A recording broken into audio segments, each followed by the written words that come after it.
Hello everyone, welcome to study lovers family. I hope you all are doing good. तो Uttarakhand police constable की answer key पे हमने discuss कर चुके हैं। तो उसमें जो रीजनिंग वाला सेगमेंट था उसमें बस हमने आंसर बताए थे। तो इस वाले पार्ट में हम सॉल्यूशन के साथ डिस्कस करेंगे। उससे पहले हम बात कर लेते हैं कि जो यहाँ पे पुलिस कांस्टेबल में जो रीजनिंग का जो लेवल पूछा गया था काफ़ी हार्ड था कंपेयर टू जिस हिसाब से ये एग्जाम 12th लेवल का यहाँ पे पूछा गया था। तो ग्रेजुएट लेवल की बात करें, जो ग्रेजुएट लेवल के एग्जाम होते हैं उनमें भी ऐसा रीजनिंग नहीं पूछा जाना चाहिए। ठीक है, यहाँ पे रीजनिंग के साथ साथ यहाँ पे मैथ्स भी पूछ रखा है। ठीक है, अब जो नॉन मैथ्स वाला बच्चा वो किस तरीके से यहाँ पे डील करेगा। कुछ क्वेश्चन पूछे गए हैं यहाँ पे जो ट्राइंगल में क्या होते हैं, सर्वांग समता वाले होते हैं। तो वहाँ से क्वेश्चन यहाँ पे बना रखे हैं। जो ट्राइंगल में कॉन्ग्रुएंसी होता है वहाँ से क्वेश्चन यहाँ पे बना रखे हैं। तो काफ़ी ज़्यादा आयोग ने यहाँ पे गड़बड़ी कर रखी है। इवन बात करें तो यूकेपीएससी ने जो कंडक्ट कराए थे upper PCS lower PCS, upper PCS का तो रीजनिंग काफ़ी ठीक ईजी पूछ रखा था, और जो लोअर पीसीएस था वहाँ पे भी ऐसे इस टाइप का डिफिकल्टी लेवल उन्होंने नहीं रखा था एग्जाम में। ठीक है, तो अगर अब लोअर पीसीएस में एक बार के लिए पूछता गजेटेड ऑफिसर है, ठीक है, तो वहाँ पे अगर इस टाइप की रीजनिंग पूछता तो काफ़ी ज़्यादा वैलिड माना जाता। लेकिन यहाँ पे पुलिस कांस्टेबल, ठीक है, जिसमें बेसिकली दो फेज में ये एग्जाम होना था, दो स्टेज में होना था, दो टायर में होना था। ठीक है, तो यहाँ पे फिजिकल एफिशिएंसी रखा गया था। तो अगर जिन एग्जाम में फिजिकल एफिशिएंसी रखा जाता है उनमें जो रिटन का लेवल है वो थोड़ा रिलायबल होना चाहिए इससे। ठीक है, तो काफ़ी ज़्यादा आयोग ने यहाँ पे गड़बड़ियाँ कर रखी है। खैर, आयोग को कोई बोलने वाला तो है नहीं, क्या ही कर सकते हैं। तो पता नहीं कहाँ का गुस्सा यहाँ पे आयोग यहाँ पे बच्चों पे निकाल रहा है। तो खैर, रीजनिंग वाले पार्ट में हम आ जाते हैं।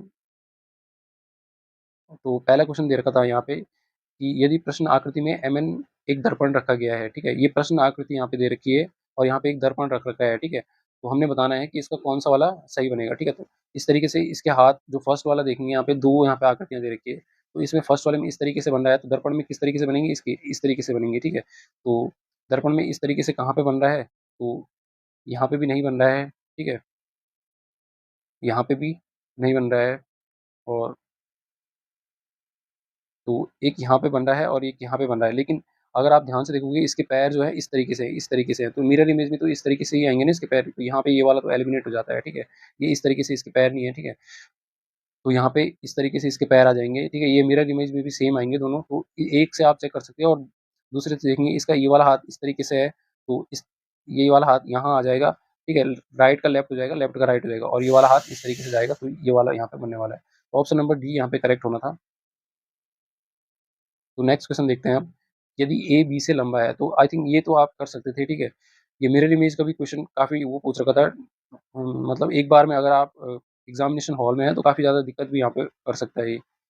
वैसे उतना टफ भी नहीं था ये, लेकिन अगर इसकी बात करें तो इसमें क्या बोला गया है कि यदि ए जो है बी से लंबा है, तो ए जो है बी से लंबा है। ठीक है, जो लंबा है उसको ऊपर रख देंगे।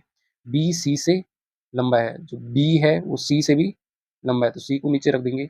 डी ई से लंबा है, तो डी ई को थोड़ा अलग रख देंगे।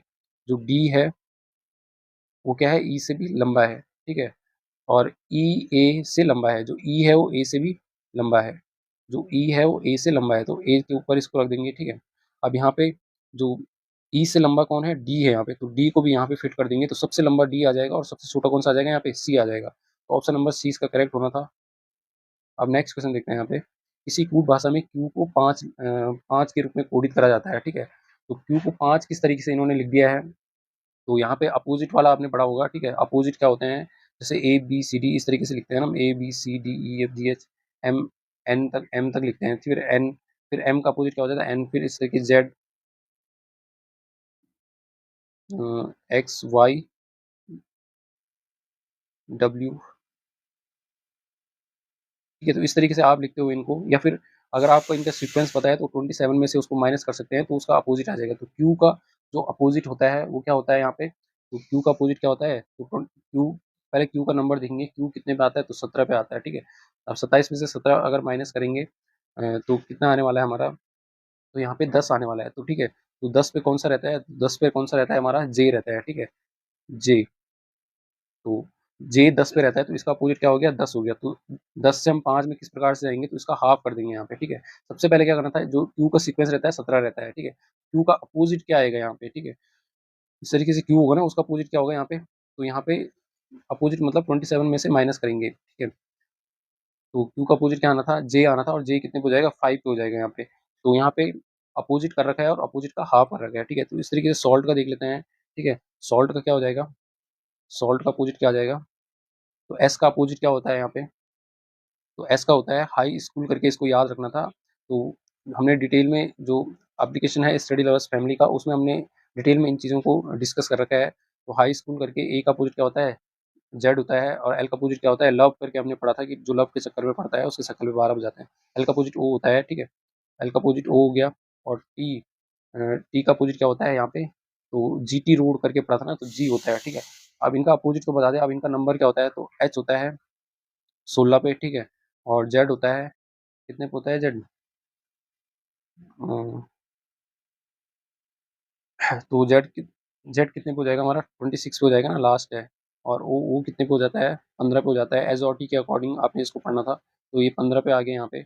और जी कितने पे हो गया, तो जी हो गया 7 पे, जी 7 कंट्री करके हमने पढ़ा था। अब इन सबको अगर हम प्लस करने जाएंगे, तो प्लस करने जाएंगे तो कितना आ जाएगा यहाँ पे, तो यहाँ पे 56 आने वाला है। 56 का अगर हाफ करेंगे तो कितना आएगा यहाँ पे, 28 आने वाला है, ठीक है। तो इस तरीके से इसको करना था। तो यहाँ पे स्वीट का यहाँ पे पूछ रखा था ना कोड।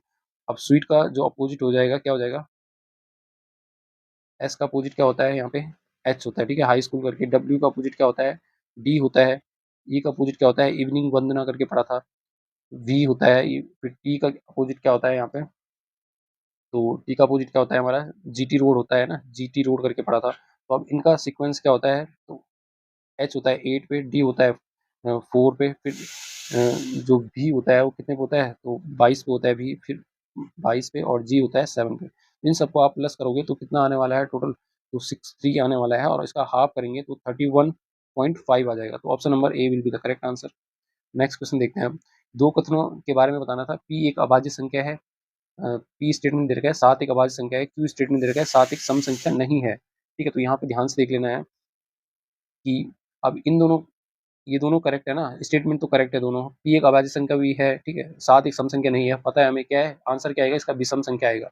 लेकिन यहाँ पे सम अभाज्य संख्या की यहाँ पे बात कर रहा है, तो स्पष्टीकरण तो ये इसको नहीं कर रहा है ना, ठीक है। 7 एक सम संख्या नहीं है तो क्या है, एक विषम संख्या होना, विषम संख्या है, ठीक है। तो यहाँ पे अगर क्या होता, अभाज्य संख्या होता, तब जाके ये दोनों रिलेट करते हैं आपस में, ठीक है। तो यहाँ पे जो स्पष्ट दोनों स्टेटमेंट सही है, लेकिन जो क्यू है वो, क्यू सटीक स्पष्टीकरण नहीं है पी के लिए, क्योंकि यहाँ पे विषम संख्या आ रहा है, ठीक है, सम संख्या नहीं है। या फिर इस तरीके से बोलता अगर यहाँ पे कि 7 एक क्या है, सम संख्या नहीं है, सम संख्या नहीं है, ठीक है, तो इस तरीके से आता तब भी यहाँ पे ये, तब फर्स्ट वाला इसका करेक्ट होना था, ए वाला। लेकिन यहाँ पे ये विषम संख्या इसका आंसर आ रहा है, तो बी वाला इसका करेक्ट हो जाएगा। तो नेक्स्ट क्वेश्चन यहाँ पे ब्लड रिलेशन से यहाँ पे दे रखा है, और इसमें कुछ ये दे रखे हैं कि A star B, A has B का अर्थ क्या है, बी ए का भाई है। तो हमने जो ये इक्वेशन दे रखा है ना यहाँ पे, इसको मैं फिर से लिख लेता हूँ यहाँ पे, S percent D has F at the rate G and H, ये दे रखा है हमारे पास इक्वेशन।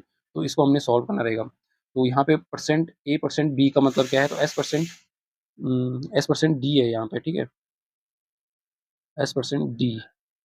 तो परसेंट वाले का क्या मीनिंग दे रखा है, ए परसेंट बी का मतलब क्या है कि ए परसेंट बी का मतलब है कि बी, बी की पत्नी ए है। तो बी की पत्नी ए है मतलब डी, डी क्या होगा हमारे पास यहाँ पे, तो डी हमारे पास मेल होने वाला है, ठीक है। तो इसको आप इस तरीके से दिखा सकते हो। और ये क्या हो जाएगी, इसकी पत्नी हो जाएगी एस, ठीक है। और ये हो जाएगी यहाँ पे फीमेल, पत्नी तो फीमेल होगी ना, ठीक है। और थोड़ा इसकी थिकनेस को मैं कम कर देता हूँ। तो इसको इस तरीके से कर सकते थे आप, मेल को आप इस तरीके से दिखा सकते, एक स्क्वायर से मेल को दिखा दिया, ठीक है। और यहाँ पे सर्कल से आप इसको दिखा सकते हो, फीमेल को दिखा सकते हो, ठीक है। तो किस तरीके से ये होगा, तो सबसे पहले डी, एस और डी में हमने रिलेशन बताना है, ठीक है। तो डी क्या है, एक मेल है, और उसकी पत्नी क्या है, एस है यहाँ पे, ठीक है। तो प्लस यहाँ पे लगा देना एस, और इसके नीचे एक सर्कल बना देना, ये फीमेल है, ये पति है, ये डी वाला पति है, और एस वाली क्या है, पत्नी है यहाँ पे, ठीक है।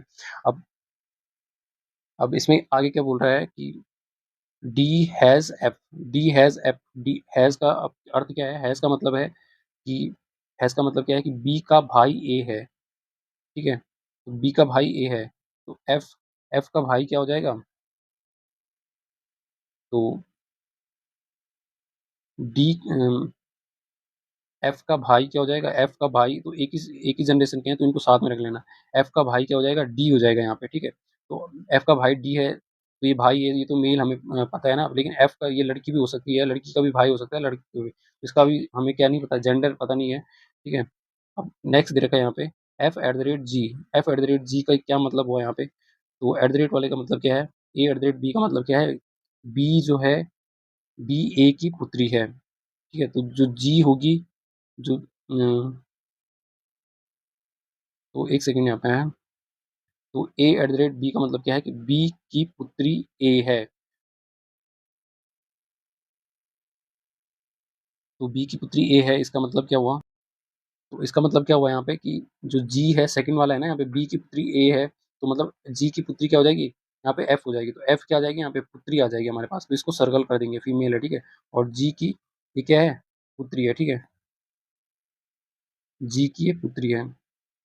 अब नेक्स्ट इसमें यहाँ पे जी और एच में यहाँ पे रिलेशन दे रखा है, और एक सेकंड यहाँ पे एक एट द रेट और भी दे रखा है, ठीक है, एट द रेट जे दे रखा है यहाँ पे लास्ट में, तो यहाँ पे इसको थोड़ा अपडेट कर देना, एच है और एच के बाद क्या दे रखा है यहाँ पे, एच के बाद एट द रेट दे रखा है जे, ठीक है। तो इस तरीके से तो जी और कहाँ तक, एफ और जी तक हमने डिस्कस कर लिया था, जी एंड एच का मतलब क्या है, तो यहाँ पे हमने ढूंढना रहेगा ए एंड बी का मतलब क्या है, कि बी का पति ए है, ठीक है।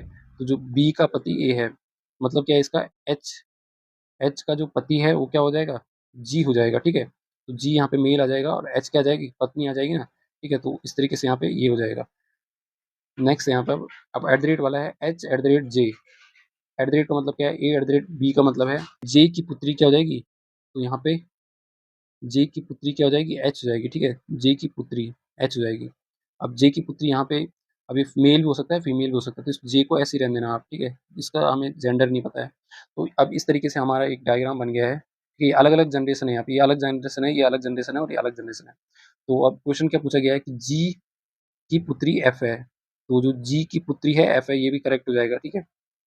डी का नाना जे है, तो जो डी है इसका नाना जे है, ये भी करेक्ट है, ठीक है। एच की पुत्र वधु एस है, एच की पुत्र वधु एस है, ठीक है, पुत्र की बीवी मतलब, ठीक है, तो ये भी करेक्ट है, ठीक है। तो ये वाला भी करेक्ट हो जाएगा।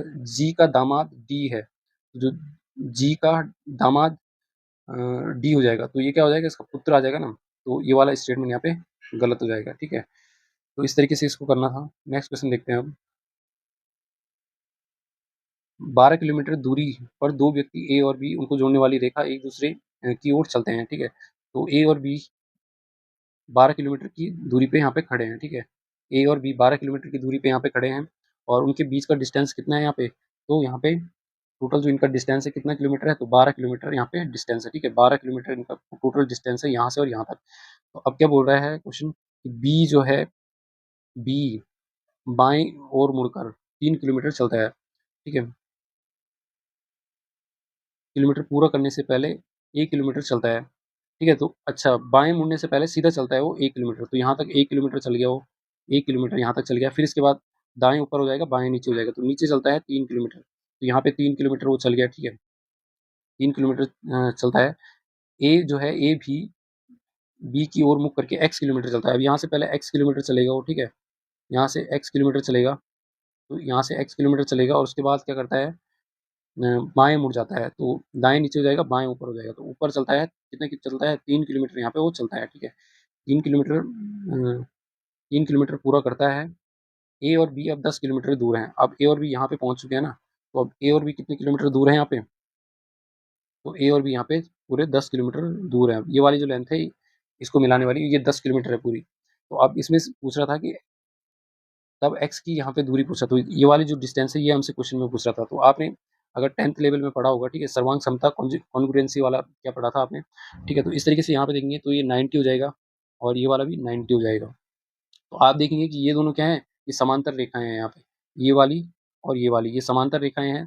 तो आपने पढ़ा होगा कि समांतर रेखाओं में जो काटने वाली जो रेखा होती है उनका परस्पर जो कोण होते हैं वो क्या होते हैं, बराबर होते हैं। तो ये वाला एंगल इस वाले एंगल के बराबर हो जाएगा, ठीक है। और ये भी 3 किलोमीटर है यहाँ पे, ये वाली डिस्टेंस है जो, ठीक है, ये वाली जो डिस्टेंस है ये 3 किलोमीटर है, ये भी यहाँ पे 3 किलोमीटर है। तो आपने पढ़ा होगा सर्वांग समता, कौन सा वाला पढ़ा होगा, ए एस ए वाला पढ़ा था, ठीक है। एंगल साइड एंगल वाला सर्वांग समता वाला पढ़ा होगा, ठीक है। तो उनकी जो परस्पर जो तीसरी भुजा होती है वो भी क्या होती है, समान होती है यहाँ पे, ठीक है।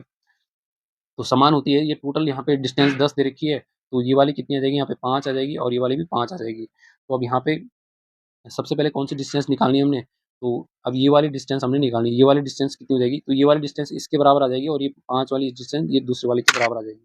ठीक है, तो यहाँ पे आपने पाइथागोरस लगाना है। पाइथागोरस लगाएंगे तो क्या हो जाएगा, 5 का स्क्वायर बराबर कर्ण का स्क्वायर बराबर लंब का स्क्वायर प्लस आधार का स्क्वायर, क्या आधार का स्क्वायर। तो यहाँ पे कितना हो जाएगा, 25 minus 9 equals to a square, और ए स्क्वायर इक्वल्स टू क्या जाएगा 16, और ए इक्वल्स टू क्या जाएगा 4। तो ए की जो डिस्टेंस यहाँ पे 4 आने वाली है, तो इसकी 4 है, तो सर्वांग सम हो गए हैं दोनों। ठीक है, तो ये वाली भी 4 जाएगी। तो यहाँ पे टोटल एक्स की हमें दूरी पूछ रहा है, तो टोटल डिस्टेंस कितनी है यहाँ पे हमारी, 12 किलोमीटर है। ठीक है, 12 किलोमीटर है ना टोटल डिस्टेंस। तो यहाँ से यहाँ तक 4, फिर 4 और 5 कितना हो गया, सॉरी 4, यहाँ यहाँ से यहाँ तक 4 और फिर यहाँ से यहाँ तक भी 4, तो 8 हो गया। और 1 किलोमीटर भी पहले चला था, 8 प्लस 1 कितना हो गया 9। तो 9 किलोमीटर इसकी कहाँ से कहाँ तक की डिस्टेंस हो गई, तो इसको भी मैं बता देता हूँ। तो यहाँ से इस पॉइंट से और इस पॉइंट तक की टोटल डिस्टेंस 9 किलोमीटर हो गई, और टोटल डिस्टेंस कितनी है इसकी 12 है। तो ये वाली कितनी हो जाएगी, 12 में से इसको माइनस कर देंगे, 12 माइनस 9, तो कितना जाएगा यहाँ पे 3 किलोमीटर हमारा करेक्ट आंसर आने वाला है। तो कौन सा ऑप्शन हो जाएगा correct, option number C correct हो जाएगा। नेक्स्ट क्वेश्चन है, पी सदैव सच कहता है, क्यू सदैव झूठ कहता है, दोनों एक कमरे में ताले में के अंदर बंद है, यदि कमरे में कोई तीसरा व्यक्ति नहीं है तब एक चुपके से सुनने वाले को क्या कथन सुनाई दे सकता है। ठीक है, तो एक पी जो सच बोलता है हमेशा, और क्यू सदैव झूठ बोलता है। ठीक है, तो बोलता है लेकिन उसने ऐसा बोला नहीं है, मतलब ठीक है, जो आप झूठ बोलेगा इंसान, वो कभी बोलता है कि मैं झूठ बोल रहा हूँ, तो वो भी तो ऐसा बोलेगा कि मैं सच ही बोलता हूँ। ठीक है, तो मैं सदैव सच बोलता हूँ, तो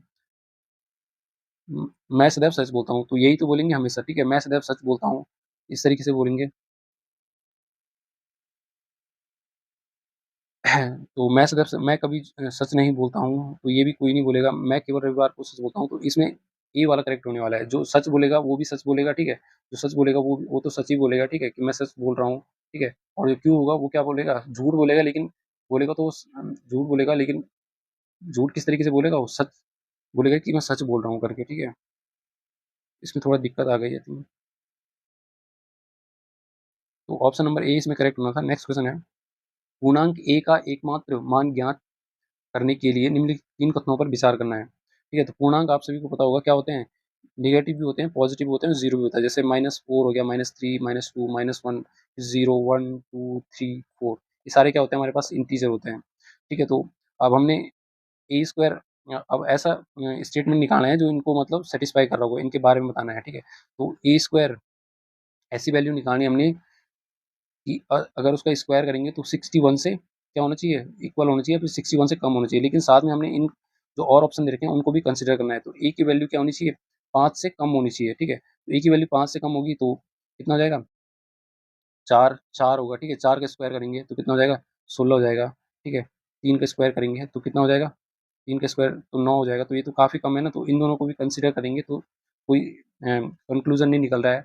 और थर्ड दे रखा है इसमें कि ए स्क्वायर, जो स्क्वायर की वैल्यू है वो कितनी होनी चाहिए, ग्रेटर देन 31 होनी चाहिए। ठीक है, अगर इन दोनों को कंसिडर करेंगे तो तब भी नहीं बनेगा, अगर इन तीनों को करेंगे तब भी नहीं बनेगा, लेकिन फर्स्ट और थर्ड को अगर करेंगे तो यहाँ पे ए का एकमात्र ऐसी वैल्यू बतानी है। तो इन दोनों को सेटिस्फाई करेंगे, फर्स्ट और सेकंड थर्ड को अगर हम लें तो यहाँ पे देखेंगे अगर कि ए स्क्वायर की वैल्यू 31 से ज़्यादा आनी चाहिए। ठीक है, तो क्या हो सकता है यहाँ पे, तो यहाँ पे दो वैल्यूज यहाँ पे बेसिकली आएंगी। ठीक है, तो ए क्या हो जाएगा, 7 का स्क्वायर आ जाएगा 49, और 8 8 जा 64, तो ये वाली फिर कंडीशन फुलफिल नहीं होगी। ठीक है, तो ये 64 हो जाएगा। तो यहाँ पे ये क्या हो सकता है, 6 का स्क्वायर हो सकता है 36। तो फर्स्ट और थर्ड यहाँ पे बन सकता है, बस तीनों में से कोई भी दो पर्याप्त कथन नहीं है, पर्याप्त कथन, तीनों में से कोई भी दो पर्याप्त कथन है।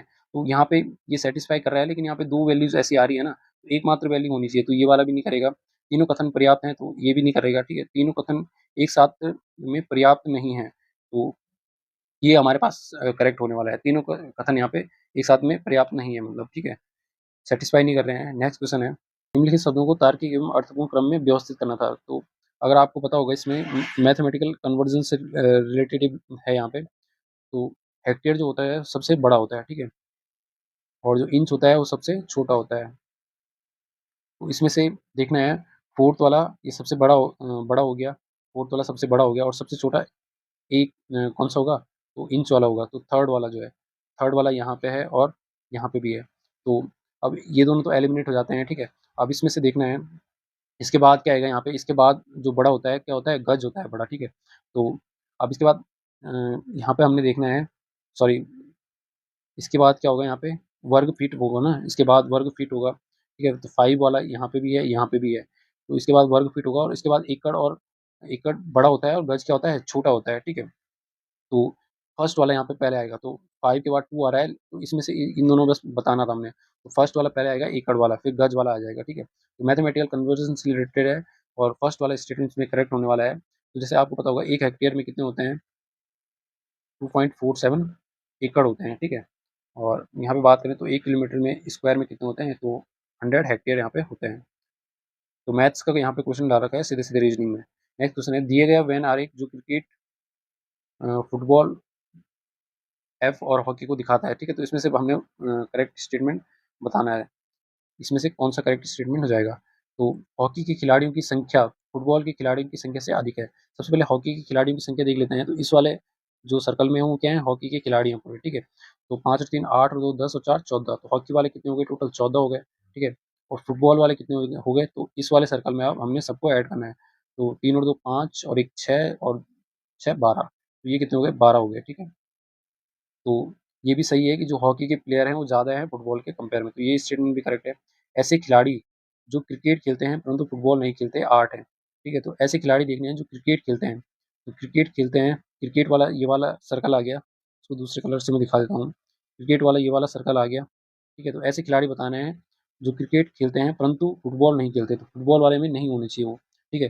तो एक तो जो क्रिकेट खेलते हैं बस वही हो जाएंगे, और कुछ क्या हो जाएंगे जो हॉकी भी खेलते हैं, तो 4 वाला, ये यहाँ पे, ये फुटबॉल वाला नहीं लेना है हमने, ठीक है। जो 1 और 2 है इसको नहीं लेना है, तो 4 और 4 कितना हो गया, 8। तो ये भी स्टेटमेंट करेक्ट है। तो थर्ड स्टेटमेंट क्या बोल रहा है, कम से कम 2 खेलों को खेलने वाले खिलाड़ियों की संख्या 10 है। अब जो ओवरलैप कर रहे होंगे यहाँ पे, जैसे एक है यहाँ पे, एक प्लेयर क्रिकेट भी खेलता है और एक फुटबॉल भी खेलता है, ठीक है। ये 3 है, ये 3 क्या है, यहाँ पे फुटबॉल भी खेलता है और हॉकी भी खेलता है। ये 2 हैं, ये 2 जो है हमारे पास हॉकी भी खेलते हैं और क्या खेलते हैं, फुटबॉल भी खेलते हैं, ठीक है।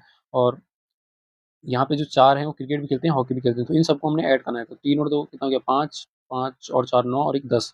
तो कम से कम कितनी है, 10 है, ये भी करेक्ट हो जाएगा। ज़्यादा से ज़्यादा 2 खेलों को खेलने वालों खिलाड़ियों की संख्या 25 है, तो ये वाला स्टेटमेंट यहाँ पे गलत हो जाएगा, ठीक है। तो ऑप्शन नंबर डी यहाँ पे करेक्ट होना था, ठीक है। क्वेश्चन में जो पूछ रहा है कौन सा स्टेटमेंट यहाँ पे गलत है। तो यहीं तक था रीजनिंग वाला सेगमेंट, और इसमें हमने कम्प्लीटली जो 10 क्वेश्चन है उनको हमने सॉल्यूशन के साथ डिस्कस कर लिए हैं। तो मिलते हैं अब अपने नेक्स्ट किसी लेक्चर में, तब तक के लिए जय हिंद।